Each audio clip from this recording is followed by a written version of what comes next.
Hi, my name is Talia. Welcome to Talia Nerds Out. I don't know why I think this is a good idea or if it's going to even get posted because I'm working on a migraine, but I'm in a location with decent light and all that, so I'm going to try to record a quick one.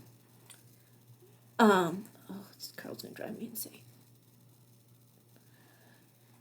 So, none of my reading this quarter has been what I intended. First of all, it's been really hard for me to focus. And then second of all, there's my books. Okay. Basically, everything on my agenda is not what I'm doing. So I mentioned that I was going to start this making of the medieval Middle East. I do intend to, but my brain has just not been there, so that has not been started. And this is for Historathon 2024, if I have not already said that. We're in quarter 2, which is 500 to 1500. I do apologize if I end up all over the place. Like I said, I think I'm working on a migraine. I think one of the only things I'm reading right now, like, that I plan to read for Historathon is this one. This is a great read for when I can't focus, just a little bit here or there. The Bible Illuminated. And I think I'm about halfway through. Not really much to say about this. It is dovetailing nicely with another book that I'm reading that was not on my planned list. Sorry, my mouth's a little dry. This is I think it's called Everything According to Bede. Let me get to the cover. Bede and the Theory of Everything. This is by Michelle P. Brown. Apparently the book I am not so much reading as I'm using as a resource for calligraphy. I'll have to bring it on screen at some point. It's something like the Scribe's Handbook or something like that. She's involved in that book as well, which I didn't know. I didn't know until I put together my library card. But yeah, this is actually quite good. I'm enjoying it so far. And it dovetails nicely with the Bible Illuminated because it had a nice section where it was talking about the process of working in the scriptorium, talking about the different kinds of materials that would be used besides the vellum, talking about like an early version of the lead pencil that might have been used for putting in lines to then do the script upon, I guess, keep the writing straight. It works very nicely. Talked about where they can get the different sources to get different colors for their bright illuminated manuscripts. Really enjoyable. They had a quote in here about the pictures, just and similar to what was mentioned for when I was reading Michelangelo the Pope Sailing. The idea that, okay, for the people who can't read, the pictures will be its own preaching of the gospel, and that is something that one of the I want to say it was one of the popes had mentioned that. It's quoted in here. I can't remember who they said mentioned it. A couple of people did, but I believe it was one of the popes saying that having the pictures in illuminated manuscripts, having the stained glass windows, the different paintings, how they were really important for being a visual medium for those who could not read in preaching the gospel. I'm also keeping an eye on my Instacart order. Sorry, there's only a little bit left on that. But yes, I am enjoying this. It was an unexpected read for this time around, but I wanted something on Kindle to go along with the books on physical form. So that ended up being what I chose.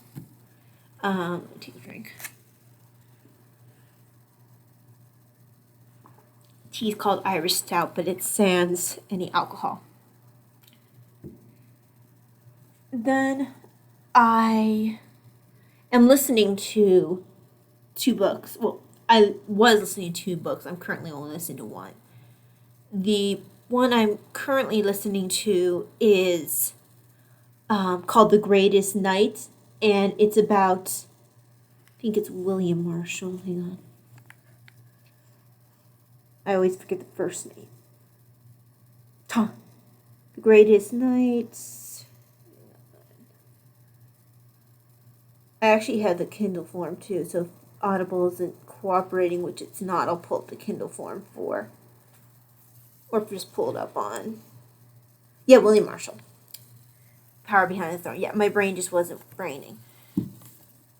So, The Greatest Night, about Sir William Marshall. He's kind of been someone that I've noticed through my time of reading medieval history, that his name will pop up here and there, and I've always kind of wondered about him and want to know more. So I'm listening to that on Audible. I'm not very far along. I'm only 11%. I am enjoying it so far. I do sometimes have to go back and re-listen, and that's not the fault of either the reader or the author.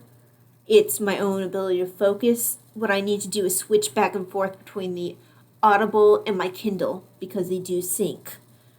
And I might find that works better. I have done that for a couple of books. Now, the other book that I was listening to, I had borrowed through Libby, and that was How the Irish Saved Civilization. I've noticed the title pop up every once in a while when I get recommendations on Amazon. It's not something I really wanted to purchase, but when I saw that it was available to borrow on Libby, I was willing to give it a chance. I enjoyed the Irish brogue. It was a very nice touch to have a narrator who actually was Irish. So that made it a very pleasant listening experience. The book itself, I didn't enjoy nearly as much. This curl's driving me insane. Okay. It started out well. I enjoyed the beginning section, but I felt like they focused too long on Rome. It wasn't a book about Rome, and it's almost like he was padding the book a bit. I felt like he could have just really started with Augustine if he really wanted to compare and contrast Augustine and Patrick, like he did end up doing. But I felt like everything before that was just a bit much. It was too heavy on Rome, ancient Rome. I did enjoy the section on Augustine, and I did enjoy the section on Patrick. I found that the stuff about some of the Irish mythology was interesting, because Celtic mythology is not something, I don't have any Celtic in my background. So I'm not at all familiar with that particular mythology. So it was interesting to hear some of that. After that, I kind of felt like it went downhill. It didn't really provide much in the way of, didn't really provide anything I hadn't heard from sources that were more professional. This source felt very biased. I would have enjoyed less of the author intrusion. It wasn't so much that he was doing like a whole lot of like talking about himself like an I, me, like personal pronouns like that. It's more that he was very free with his opinions, and I really was not interested in his opinions. I was more interested in just the facts. I did not think it was, I didn't like him judging the house, whether or not issues that were important to the Irish church versus the Roman church, how silly he thought certain issues were. To him, they might seem silly, but they were important then, and they had their reasons for why they thought those things were important. So I did not appreciate him kind of diminishing that just because it wasn't something that he thought to be, very important. I would have preferred for him to leave that to the reader to decide. But then I never enjoy a judgment being placed upon a time period that is not our own, especially the farther back it is in history, because that's not a culture we're living in today. It's something that, it's almost like another world. And to judge the past based on our cultural views today just kind of feels unfair, especially when it's not something like murder. So I would have appreciated him kind of just sticking to the facts. And there was a bit of a moralizing kind of, at points I kind of felt like it was judgmental, holier than thou, kind of like, yeah, well, we're more open-minded now kind of thing. It's like, oh, okay, back it up a bit, It just, I didn't enjoy that. So toward the end, I really felt like it went downhill. Like I said, the narrator really was the high point for me, but I was glad when the book was done. I don't regret listening to it, but I am glad that I borrowed it from Libby instead of purchasing it. I'm not necessarily sure that I would recommend it. I think I would recommend the one I'm reading now about Bede, because they do cover some of the Irish stuff in there, but it doesn't feel like there's a bunch of bias on the author's part. I feel like I'm just getting facts from there, and honestly, the facts that are being presented there have more meat to them than here. This was almost like skimming over the surface.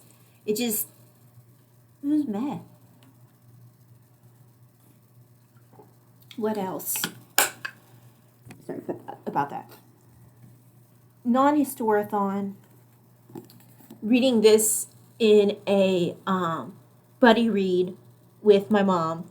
I have no idea how far along she is, but I'm quite a ways in. This is my spot. I found out by accident, I'm not sure if I mentioned last time, this is a used book, and I found this magnetic bookmark in there. So I think it was an accident, and I'm using it. The good thing about the setup for this book, the book's all over the place, but he admits that it's all over the place. Kind of Columbo-y, kind of like random. So what's nice about it is the chapters are really short. So it's very good for someone who's not feeling well, or if you just want a quick chapter here, a quick chapter there to get your reading in for the day. It's really nice for that. Don't expect a really cohesive narrative. It's just different highlights of his life in no particular order. He's getting more into the Columbo stuff now, but don't expect like a play-by-play for working on Columbo. It's just not that focused. I'm sure there are other books out there that are not by Peter Falk that are more focused on the process of making Columbo, but this book is not that. This is very much his thoughts in the moment. That being said, it is a nice, relaxing read. It's not got a whole lot of meat to it, but that's not really what I expected. It's just something that's nice to pick up and read. Other than that, what else? Even though I haven't gotten into continuing this as much as I want, and I know this is from last quarter, but I'm kind of using it as a meditation slash I just want to continue reading it. But I have not really continued much past what I talked about last time.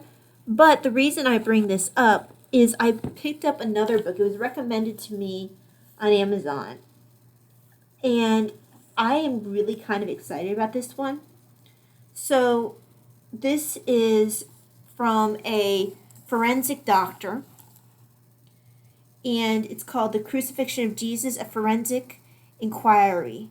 And it's written by renowned medical examiner Dr. Frederick Zugaib? Oh gosh, I completely mangled his name. Takes his 35 years of experience as a criminal investigator and uses them to determine exactly how Jesus died. So he talks about the process, and honestly, it looks really great. And this is not just something that is interesting, I think, for Christians. I think that this could also be interesting for anyone who might be fascinated by what exactly crucifixion did to the body. So what people were so terrified about, besides the stigma of this being a criminal death. So it will talk about the Roman method of crucifixion, talking about the construction of a cross, the location of a hand wound when they would nail, what would be the place that would have had to be in order to keep a person on the cross. I mean, I'm talking like diagrams and stuff.